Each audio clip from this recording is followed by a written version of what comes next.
سلام بچه‌ها، امروز اومدیم با یک گیم دیگه از کانال امیر پی اس. حتما کانال ما رو دنبال کنید، لایک و سابسکرایب فراموشتون نشه و لیتس گو. چند دقیقه دیگه بازی ما شروع میشه. عکس تیمیشون رو میندازن و بازی شروع میشه. داور زده میشه عثمان دمبله، پس برای جوان نوست کواراtsخیلیا صورت آنچنانی نداره. یه سر تو بیسونز فابیان روی پشت گول. چه گولی میدن فابیان رویز، واقعا گلزن بازی ساز هستش این بازیکن. چه گل زیبایی پشت محوطه و با یه شوت زیبا و پرقدرت دروازه لیورپول باز میشه. آلیسون بکر نتونست واقعا هیچ کاری انجام بده و مانع از گلزنی بشه. جونز باز هم توپ گیری کواراtsخیلیا، عثمان دمبله توپ میخواد، کواراtsخیلیا میتونست بده، باز هم پاس عقب ویتینیا یه ضربه باز هم نه، دروازه باز نشد و توپ اوت رفت. واقعا بازی خوبی رو داریم میبینیم از پاریس سن ژرمن. آلیسون بکر باز برای ویرجیل فن دایک، کناته، مکالیستر، گوارنبرگ، سوبوسلای و میتونه حرکت کنه و یه تکل زیبا لوکاس هرناندز و مانع از حرکت سوبوسلای شد. سوبوسلای اوتو پرتاب میکنه برای کناته، پاس فلوریان ویرتز، گوارنبرگ چقدر خوب داره هم دیگر پیدا میکنن بازیکن لیورپول. کواراtsخیلیا باز هم حرکت میکنه، باز هم یه پاس از کیمی ژانویس یه ضربه و تیر و دو تا تیر پشت سر هم و گول. چه گل زیبایی، توپ به دو تا تیر عمودی برخورد کرد و بعدش گل شد. چقدر درد دارن خوب بازی میکنن بازیکنان پاریس سن ژرمن، عالی دارن بازی میکنن. پست کرکس یه سوپر بودم تیکه نتونه ضربه سر قشنگی بزنه. اخطار داور به مارکینوش هم یه اخطار میده. خطا. سوبوسلای ضربه رو میزنه، سانت گوارنبرگ زد ضربه‌شو گل بخور نیست. پاریس سن ژرمن کواراtsخیلیا سرعتش آروم کرده، میخواد پاس زیبا بده. عثمان دمبله میتونه بره گلزنی کنه، چند بار توپ خواست اما کواراtsخیلیا نداد. گل کنه یه ضربه آکروباتیک اما توپ گل نشد. کناته باز برای مکالیستر، پاسای کوتاهی دارن به هم میدن. محمد صلاح تو گز لوکاس هرناندز بار کلا یه حرکت یه پاس نه، آلیسون بکر نذاشت تو به عثمان دمبله برسه و تک به تک بشه. اکیتیکه پاس برای گودی گاکپو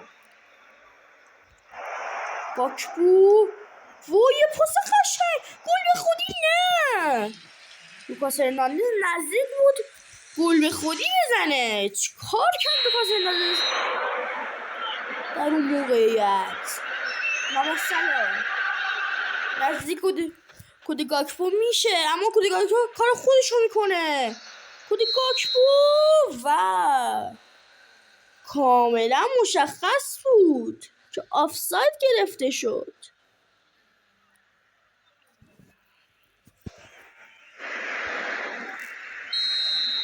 کل بدن گاکپو توی آفساید بود و کاملا مشخص بود. کرکز تو بازیش رد میشه، کواراtsخیلیا داخل محوطه جریمه میشه، یه ضربهش اصلا خوب نبود و به اوت رفت. دقیقه 38 بازی 2-0 پاریس سن ژرمن هستش و فعلا نمایش خوبی از لیورپول ندیدیم. مثل کوتاهی دارن به هم میدن. کناته کار خطرناکی کرد. مکالیستر پسر ویتینیا کارسخلیا. فابیان رویز یه پاس بسیار زیبایی کنم کارسخلیا. میتونست بزنه ضربه رو. یه ضربه چه وای چه ضربه ای گل نشد. کارسخلیا دفاع لیورپول رو به هم ریخته. 3 دقیقه وقت اضافه برای نیمه اول گرفته شده. دقیقه 47 بازی. سوتو داور میزنه. بازی 2-0 پاریس سن ژرمن در نیمه اول به پایان میرسه. بریم به ترکیب سری بزنیم. نونو مندس لوکاس هرناندز میخواد بازی بیاد. عثمان دمبله قشنگ بازی نکرد بچه‌ها و گونسالو راموس شاید بتونه گلزنی کنه. واقعا گلزن خوبی هم هست. دیزیری دو رو میخواستم نیمه دوم بیاره و همین کار رو میخوام بکنم. ویتینیا رو یه ذره جلوتر بازی میدم که دیزیری دوه یا جام رو بگیره. حالا 3 تا تعویض انجام دادم.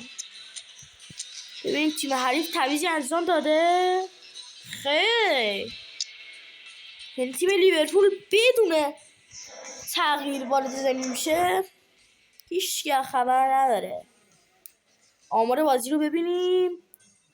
مالکیت توپ 45% پاریس سن ژرمن، 55% لیورپول. شوت 6 تا پاریس سن ژرمن و 3 تا لیورپول. شوت در چارچوب 2 تا پاریس سن ژرمن و لیورپول هیچ شوتی در چارچوب نداشته. بریم تو بازی.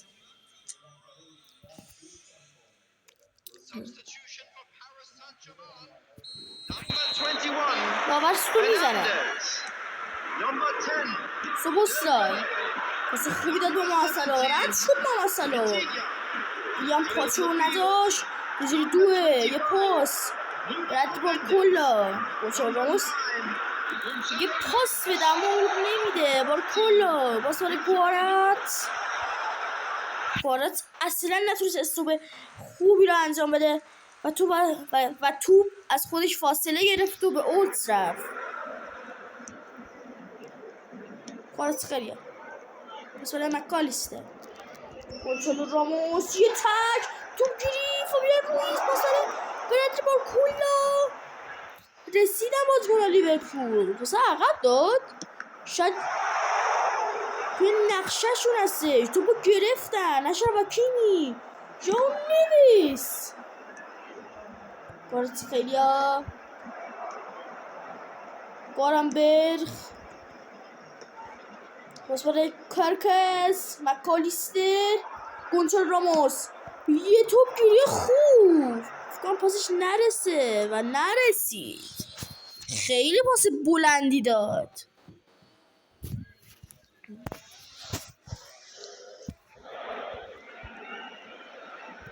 فابیان رویز با گرفت اما به اوتس رفت. گارنبرگ زیر دوه یه پاس برای کارسخلیا. وای تو نرسیده کارسخلیا.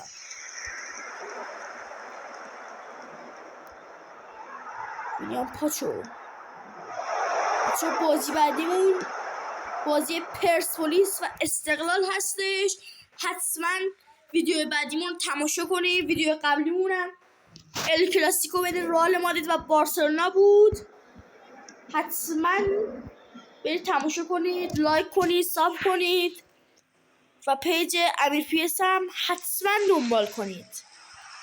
رد بار کلا پاس کارسخلیا زبا. چه گلی، چه گل زیبایی دیدیم کارسخلیا. چه ضربه ای زد کارسخلیا. شاید بهترین بازیکن زمینم بشه. یک گل و یک پاس گل.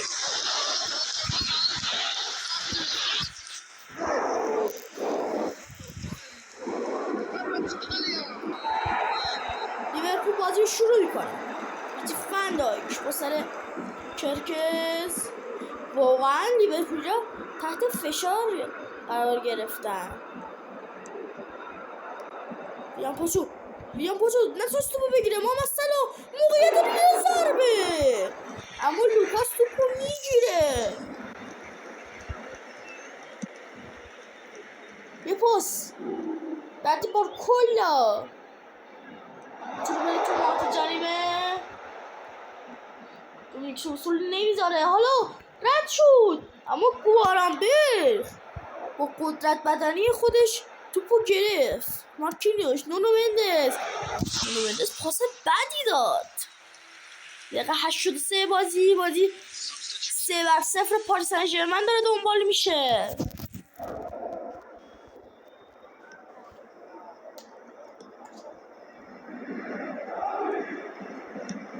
الیسون بکر ضربش بلند بود، زیر دوه. یه پاس بارکولا نمیتونه بگیره و آفسایدش هم بود. واقعا بازی مایز شده. نیمه اول که عالی بود واقعا.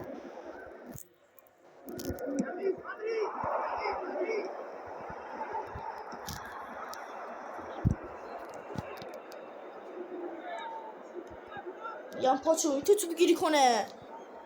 فریمپونگ هم به بازی آورده به جای سوبوسلا. یکی دیگه محمد صلاح توپش نرسید. لوکاس توپو گرفت. بارت خیلی ها بازی رو سریع به جریان میندازن که بازی پایان نرسه و به پایان رسید. بازی پاریس سن ژرمن و لیورپول 3-0 به پایان رسید با برتری پاریس سن ژرمن. بچه ویدیو بعدیمون بازی پرسپولیس و استقلال دربی تهران هستش. حتما ویدیو بعدیمون رو نگاه کنید.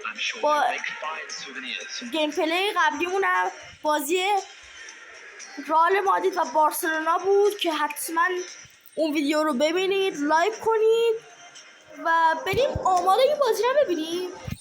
بله همون که گفتم کاراسخلیا بهترین بازیکن با نمره 7.5. بعدش ژائو نویس و بعد از اون فابیان رویز. بریم بهترین بذار ببینیم بهترین بازیکن اونا چی شده.